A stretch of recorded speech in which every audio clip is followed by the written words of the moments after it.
Today discuss phase equilibria of one component system. एक घटक तंत्र में प्रावस्था साम्य।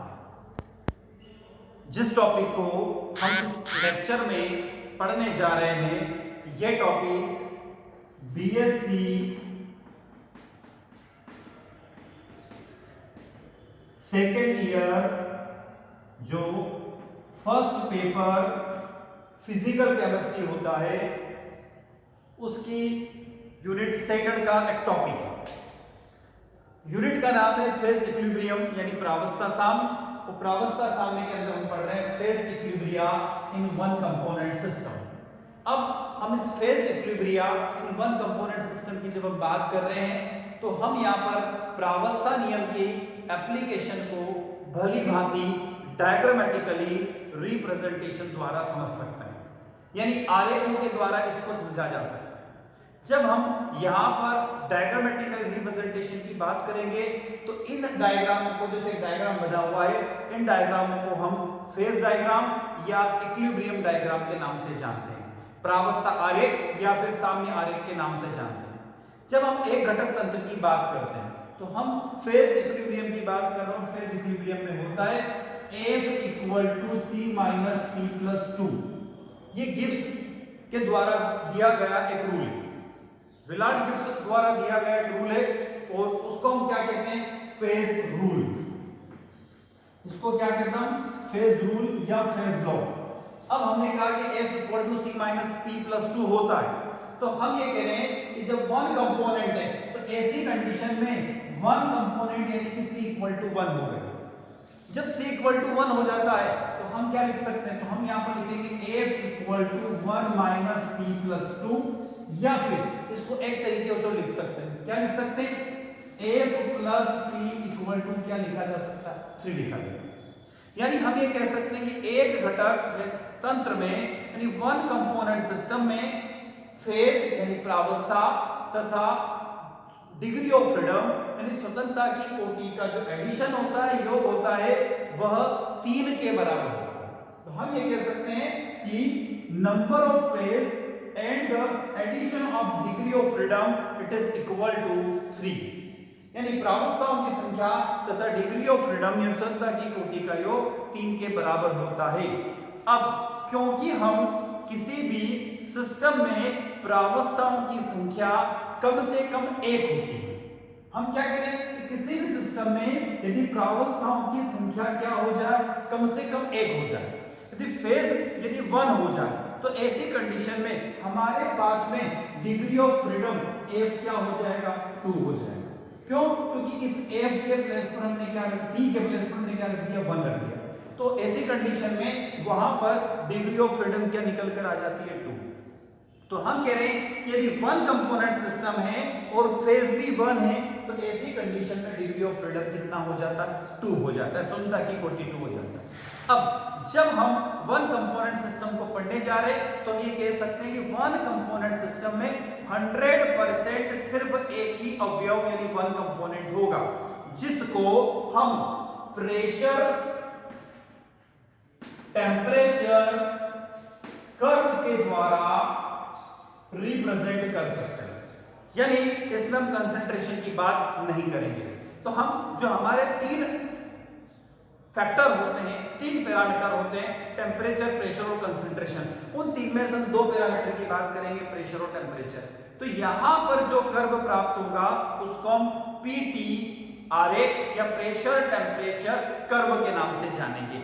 अब जब हम प्रेशर टेम्परेचर कर्व की बात कर रहे हैं तो इन दोनों में से किसी एक को हम फिक्स करेंगे और दूसरे को वेरिएंट करते चलेंगे, यानी उसको चेंज करते चलेंगे। अब थोड़ा सा हम ये कहें कि यदि कोई ऐसा पॉइंट हमें मिल जाए, कोई ऐसा बिंदु हमें मिल जाए जिसमें प्रावस्थाओं की संख्या जो फेज है, जहां कितनी प्रावस्थाएं हो जाए? 3 प्रावस्थाएं हो जाए, तो हमें यदि ऐसी कोई सिस्टम मिल जाए कि P इक्वल टू कितना हो जाए? 3, तो यदि P इक्वल टू 3 कहीं पर होता है तो वहां पर डिग्री ऑफ फ्रीडम क्या हो जाएगा? 0 हो जाएगा। क्लियर? तो हम ये कह रहे हैं कि यदि P इक्वल टू 1 होगा तो डिग्री ऑफ फ्रीडम 2 होगा, P इक्वल टू 3 होगा तो डिग्री ऑफ फ्रीडम कितना हो जाएगा, 0 हो जाता है। यानी स्वतंत्रता की इक्वलिटी 0 हो गई, यानी कि वहां पर हम किसी भी कंडीशन को डिटरमाइन नहीं कर सकते। क्लियर? ये तो हमारे बेसिक बात हुई है वन कंपोनेंट सिस्टम की। अब हम आगे चलते हैं वन कंपोनेंट सिस्टम में, और हम वन कंपोनेंट सिस्टम में जिसको पढ़ने जा रहे हैं वो है हमारा वाटर सिस्टम। तो हमारा जो मेन हेडिंग है वो है द वाटर सिस्टम, जिसको हिंदी में कहा जाता है जल तंत्र। जब वाटर सिस्टम या जल तंत्र की बात कर रहे हैं तो पूरे सिस्टम में सिर्फ एक कंपोनेंट है, यानी कि सिर्फ क्या है, एक घटक है। वन कंपोनेंट सिस्टम है तो एक घटक कौन सा है, वो है वाटर, यानी कि जल एक कंपोनेंट है। तो जब हम वन कंपोनेंट सिस्टम की बात करें तो हमारे पास में सिर्फ एक कंपोनेंट है जिसका फार्मूला है H2। अब ये जो H2O है ये कितनी फेज में यहां पर रह सकता है, तो यह कितनी प्रावस्था में पाया जाता है, तो यह सॉलिड, लिक्विड और गैस यानी कि वेपर फॉर्म में हो सकता है। तो ये 3 प्रावस्थाओं में हो सकता है। तो ये तीनों प्रावस्थाएं कभी कभी एक दूसरे के किस कंडीशन में होगी, तो इक्विलिब्रियम कंडीशन में भी हो सकते हैं। तो हम बात कर रहे हैं वाटर सिस्टम की। वाटर सिस्टम में सबसे पहली बात हमने करी है कि वन कंपोनेंट सिस्टम है और वन कंपोनेंट सिर्फ एक कंपोनेंट है, वो है H2O जिसका फार्मूला है। इसकी 3 फेज हो सकती है, सॉलिड, लिक्विड और गैस, तीनों कंडीशन में हो सकता है। अब आगे चलिए, हम यदि कहें कि यदि सिस्टम की बात हो रही है, अब आगे बात करने जा रहे हैं, हम ये कह रहे हैं कि यदि सिस्टम की 3 प्रावस्थाएं, कौन सी, सॉलिड, लिक्विड और गैस, यदि किसी सिस्टम में 3 प्रावस्थाएं, सॉलिड, लिक्विड और गैस, तीनों एक साथ में प्रेजेंट हो, एक साथ में उपस्थित हो, तो ऐसा सिस्टम जो होता है वो हम क्या करें, जब P इक्वल टू 3 हो तो ऐसे सिस्टम को हम लोग नॉन वेरिएट सिस्टम के नाम से जानते हैं, जिसे क्या कहा जाता है, अचर तंत्र कह सकते हैं। क्या कहेंगे जिसको, अचर तंत्र कह सकते हैं। जब हम अचर तंत्र कहेंगे तो ये किसी स्पेशल पॉइंट पर होगा, उस पॉइंट को हम लोग बोलेंगे ट्रिपल पॉइंट, जिसको हम लोग त्रिक बिंदु के नाम से जानते हैं। ट्रिपल पॉइंट को किस नाम से आते हैं, त्रिक बिंदु। अब इसको सॉल्व करें तो f equal to c minus p plus 2, यानी गिव्स द फेस रूल को अप्लाई करें तो हमने कहा शुरू में ही कंपोनेंट कितना है, 1 कंपोनेंट है। यहां पर फेस कितनी है, 3 है, प्लस क्या हो गया 2, तो आंसर निकल कर आ जाएगा हमारे पास में क्या आ गया, 0 निकल कर आ गया। 0 का मतलब है कि नॉन वेरिएट सिस्टम, यानी कि इसको हम अचर तंत्र कह सकते हैं। आगे चलो, यदि अगली कंडीशन की बात की जाए, यदि यहां पर प्रावस्थाओं की संख्या 2 हो जाए और 2 प्रावस्थाएं क्या हो, इक्विलिब्रियम कंडीशन में, यानी कि साम्य अवस्था में। सपोज हमने कहा कि आइस और लिक्विड दोनों एक दूसरे के इक्विलिब्रियम कंडीशन में, तो जब दोनों एक दूसरे के क्या है, साम्य अवस्था में, तो साम्य अवस्था में होने पर जो सिस्टम हमें मिलेगा उसे हम लोग यूनिवेरिएंट सिस्टम के नाम से जानते हैं, जिसे हम लोग एक चर तंत्र कह सकते हैं।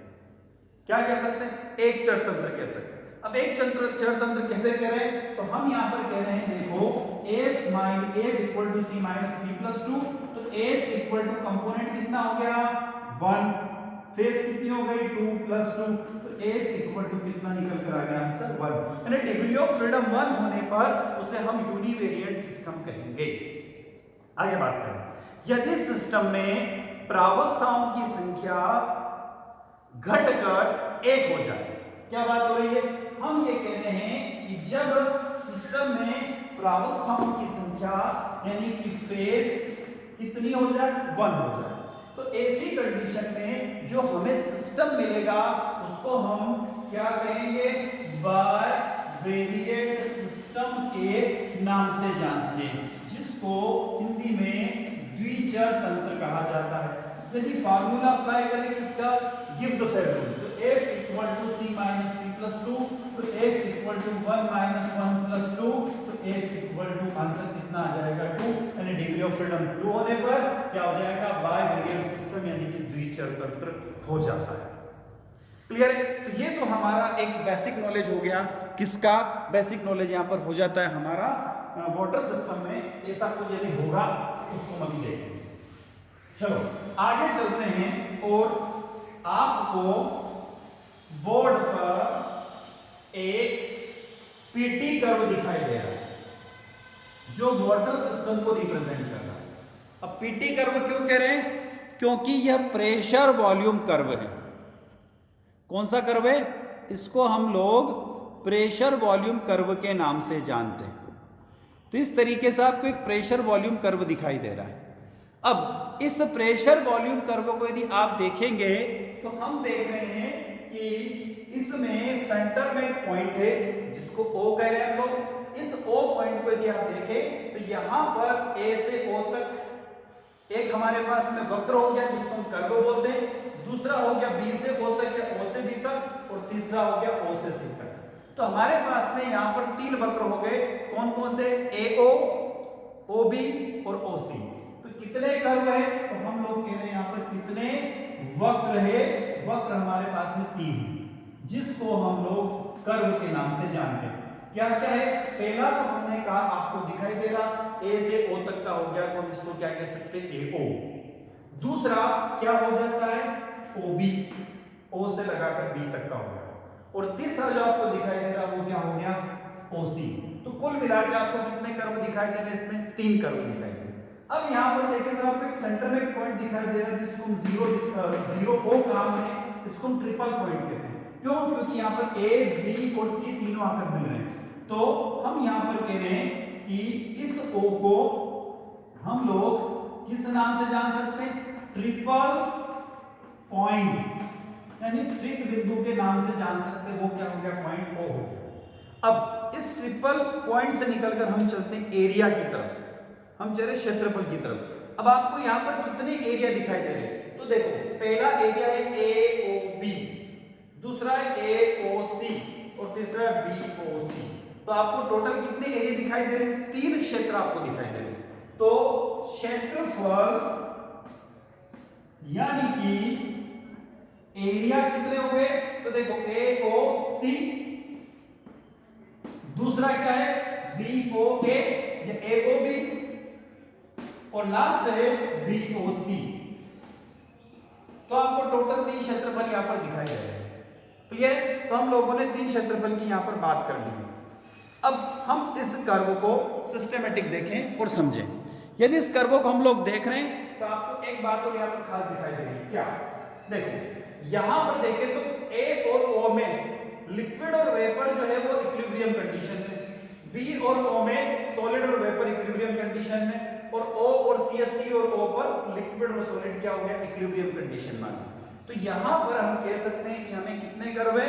3 कर्व है, और तीनों कर्वों पे कितनी कितनी प्रावस्थाएं? 2-2 प्रावस्थाएं आपको दिखाई दे रही हैं।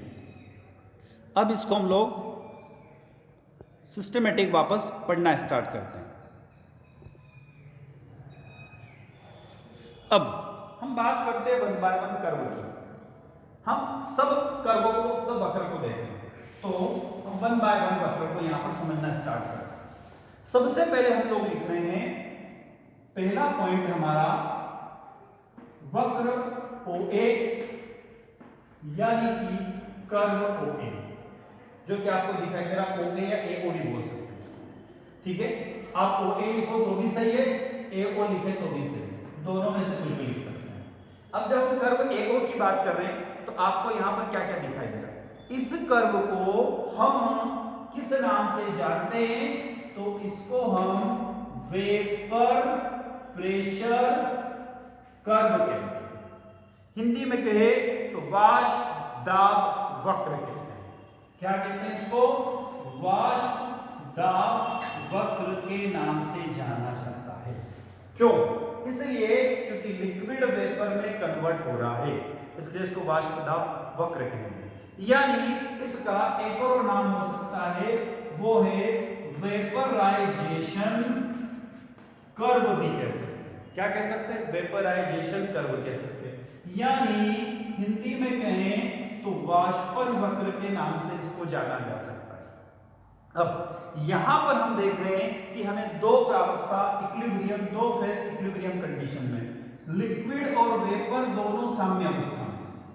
अब जब दोनों साम्य अवस्था में, तो इस कर्व पर हमें फेज का नंबर कितना हो गया? 2। कंपोनेंट कितना है? 1, हम लोग जानते हैं। तो ऐसी कंडीशन में हम गिब्स फेज रूल यानी F equal to C minus P plus 2 apply करें तो क्या लिख सकते हैं? तो F equal to 1 minus 2 plus 2 लिखा जा सकता है। इस तरीके से लिख सकते हैं। तो इस तरीके से लिख रहे हैं तो F इक्वल टू क्या आ गया? 1 आ गया। तो हम कह सकते हैं डिग्री ऑफ फ्रीडम 1 आने पर दिस सिस्टम इज ए क्या हो गया? यूनिक वेरिएंट सिस्टम हो गया, जिसको हम लोग हिंदी में एक चर तंत्र के नाम से जानते हैं। क्लियर? अब इस सिस्टम पे यदि हम लोग देखें तो आप देखेंगे पॉइंट ए का जो प्रेशर है वो 220 एटमॉस्फेरिक प्रेशर है, और इस पर टेम्परेचर आप देखेंगे तो 374 डिग्री सेंटीग्रेड टेम्परेचर है। यानी यहां पर इस पॉइंट ए के बाद में लिक्विड और फेज में डिफरेंशिएट करना मुश्किल हो जाता है, क्योंकि ये दोनों होमोजीनस मिक्सचर में कन्वर्ट हो जाते हैं। तो ये तो बात हमारी हुई पॉइंट AO की या OA पॉइंट की। अब चलते हम नेक्स्ट की तरफ। दूसरा हमारा पॉइंट ए वक्र क्या हो गया? OB या BO। अब हम आगे की तरफ O से B की तरफ आते हैं। अब हम जब O से B की तरफ जा रहे हैं तो वेपर किस में कन्वर्ट हो रहा? सॉलिड में। या सॉलिड किस में कन्वर्ट हो रहा? वेपर में। तो इसको हम लोग किस नाम से जानते हैं? तो इस वेपर प्रेशर कर्व को हम लोग एक स्पेशल नाम से जानते हैं, जिसको हम लोग सब्लिमेशन कर्व कह सकते हैं। हिंदी में कहे तो इसको ऊर्ध्वपातन वक्र के नाम से भी जान सकते हैं। क्यों? क्योंकि सॉलिड, कोई भी सॉलिड सब्सटेंस जब सीधा वेपर में कन्वर्ट होता है तो उसका क्या होता है? ऊर्ध्वपातन हो जाता है, यानी कि सब्लिमेशन हो जाता है। जब इसका सब्लिमेशन हुआ तो क्या हुआ? अब देखो कंडीशन वापस ही, फेज कितनी है? सॉलिड और वेपर कितनी फेज होगी? 2। कंपोनेंट कितना है? 1 कंपोनेंट। क्लियर? क्योंकि इस पूरे सिस्टम में वाटर मॉलिक्यूल है, तो इसका डिग्री ऑफ फ्रीडम कितना हो गया? 1। तो ये भी एक क्या है? यूनिवेरिएंट सिस्टम है। अब जब हम OB वक्र से नीचे की तरफ चलें, यानी कि और नीचे की तरफ जाते जाएं, तो हमें क्या होता है? इधर और इधर नीचे जाने पर -273 डिग्री सेंटीग्रेड पर क्या हो जाता है? सॉलिड और वेपर में डिफरेंशिएट करना क्या हो जाता है? मुश्किल हो जाता है।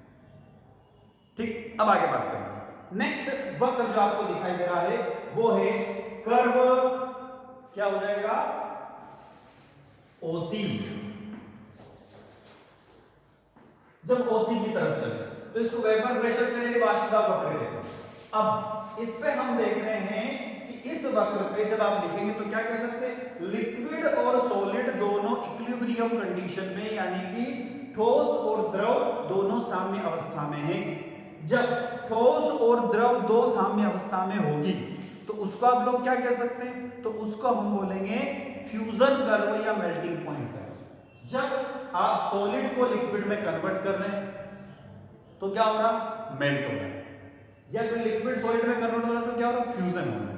तो इस कर्व को हम लोग मेल्टिंग पॉइंट कर्व या फ्यूजन कर्व के नाम से जान सकते हैं। ठीक है, हिंदी में बोले तो गलनांक वक्र या संगलन वक्र के नाम से भी इसको जान सकते हैं।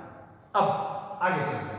यहां पर देखें तो पॉइंट O से C तक हमें दो फेज दिखाई दे रही है, लिक्विड और सॉलिड, जो कि दोनों इक्विलिब्रियम कंडीशन में। तो यहां पर फेज कितनी हो गई? 2। कंपोनेंट कितना? 1। आंसर कितना? 1। डिग्री ऑफ फ्रीडम कितनी आ गई? 1। यानी कि ये क्या हो गया? एक यूनिवेरिएंट सिस्टम, यानी कि एक अचर तंत्र हो जाता है। इसको क्या कहेंगे? यूनिवेरिएंट सिस्टम, यानी कि एक अचर तंत्र हमारा हो जाता है। तो ये हमारा तीसरा वक्र कंप्लीट हो गया। अब तीसरे वक्र के बाद में हम लोग चलते हैं नेक्स्ट पॉइंट की तरफ, जिसको हम कहेंगे ट्रिपल पॉइंट। तो हम चल रहे हैं थर्ड पॉइंट के बाद में फोर्थ पॉइंट की तरफ, जिसको क्या कह रहे हैं हम लोग, ट्रिपल पॉइंट ओ। हिंदी में कहें तो त्रिक बिंदु ओ। अब जो आपको पॉइंट ओ दिखाई दे रहा है जिसको ट्रिपल पॉइंट क्यों कहा गया है? ट्रिपल पॉइंट इसलिए कहा गया है क्योंकि आप देखोगे ए बी ओ पर आ रहा है, सी भी ओ पर आ रहा है और बी भी ओ पर आ रहा है, यानी कि तीनों एक जगह आ रहे हैं। तीनों एक जगह आने से क्या हुआ, उसकी तरफ चलते। जब ये तीनों एक जगह आ जाते हैं तो आपको इस कंडीशन में टोटल प्रावस्थाएं, टोटल फेज कितनी दिखाई दे रही है? 3 फेज होगी, एक लिक्विड, एक सॉलिड और एक वेपर। तो हम क्या कह सकते हैं, इस ट्रिपल पॉइंट पर क्या हो गया, सॉलिड, लिक्विड और वेपर तीनों इक्विलिब्रियम कंडीशन में, यानी कि साम्य अवस्था में। जब तीनों साम्य अवस्था में होगी तो आपको फेज यहां पर कितनी दिखाई दे रही? 3। कंपोनेंट कितना हो गया? 1, यानी F equal to C minus P plus 2 लिखेंगे तो F इक्वल टू C तो हो गया 1, ठीक है। ये कितनी होगी? फेज 3 और प्लस 2 है फार्मूले के अंदर, तो F इक्वल टू क्या निकल कर आ गया? 0। तो जो ट्रिपल पॉइंट ओ या त्रिक बिंदु ओ है वो एक क्या हो गया, उसको कौन सा सिस्टम कह सकते हैं? नॉन वेरिएंट सिस्टम, यानी कि अचर तंत्र कहते हैं। और इस कॉमन पॉइंट पर आकर सब मिल जाते हैं। अब हम चलते हैं नेक्स्ट पॉइंट की तरफ। फिफ्थ पॉइंट हमारा एरिया, यानी कि क्षेत्रफल। तो नेक्स्ट है फिफ्थ पॉइंट, एरिया। अब देखें तो टोटल कितने एरिया है? तो पहला एरिया ए ओ बी, दूसरा एरिया क्या दिखाई दे रहा है? ए ओ सी, तीसरा एरिया क्या है? बी ओ सी। तो टोटल क्षेत्रफल कितने होंगे? टोटल एरिया वहां पर हो जाते हैं 3। अब जो 3 क्षेत्रफल है, 3 एरिया है, इन तीनों एरिया की तरफ चले। पहला बात करूं ए ओ बी, ए ओ बी में चलेंगे तो सिर्फ आपको ए की फेज दिखाई दे रही है, वाष्प अवस्था। जब हम चल रहे ए ओ सी, सिर्फ आपको दिखाई दे रही है लिक्विड। जब हम बात करेंगे बी ओ सी, सिर्फ आपको दिखाई दे रही है ए की फेज सॉलिड। क्लियर है? तो क्षेत्रफल की बात, इन क्षेत्रफलों में से किसी भी बिंदु पर जाने पर क्या होगा? उसमें सिर्फ एक ही प्रावस्था हो जाएगी। जब प्रावस्था एक हो गई तो हम लोग जानते हैं कि हमारे पास में यहां पर फेज कितनी हो गई? तो सबके अंदर 1 है। कंपोनेंट भी कितना हो गया? 1 हो गया। तो ऐसी कंडीशन में डिग्री ऑफ फ्रीडम निकल कर क्या आएगा? तो हम लोग जानते हैं F equal to C minus P plus 2, तो F equal to 1 minus 1 plus 2, तो F इक्वल टू 2। तो यहां पर सभी में डिग्री ऑफ फ्रीडम यानी स्वतंत्रता की कोटि 2 आ जाती है, 2 हो जाती है। जब स्वतंत्रता की कोटि 2 हो गई है तो इसको हम क्या बोलेंगे? द्विचर तंत्र, यानी कि इसको बाइवेरिएंट सिस्टम के नाम से हम लोग जान सकते हैं। क्लियर? ये तो था हमारे बीएससी सेकेंड ईयर का एक टॉपिक वाटर सिस्टम। इसके बाद में अगला सिस्टम पढ़ने के लिए हमारे इस लेक्चर को, सीरीज को कंटिन्यू देखते रहे आप लोग। प्लेलिस्ट में जाइए आप लोग, प्लेलिस्ट में आपको BSc second year, BSc first year, BSc final year, 11 12 सबके लेक्चर आपको अलग अलग मिलेंगे। जो फ्रेंड्स आप लोगों के BSc first year, second year, final 11 12 में पढ़ते हैं, जिनका केमिस्ट्री सब्जेक्ट है, उन स्टूडेंट तक इन लेक्चर को ज़्यादा से ज़्यादा शेयर करें। और यदि अभी तक आप लोगों ने इसको सब्सक्राइब नहीं किया है तो सब्सक्राइब कर ले, बेल आइकन दबा ले, ताकि हमारे लेटेस्ट अपडेट आप लोगों को मिलता रहे। Thank you students.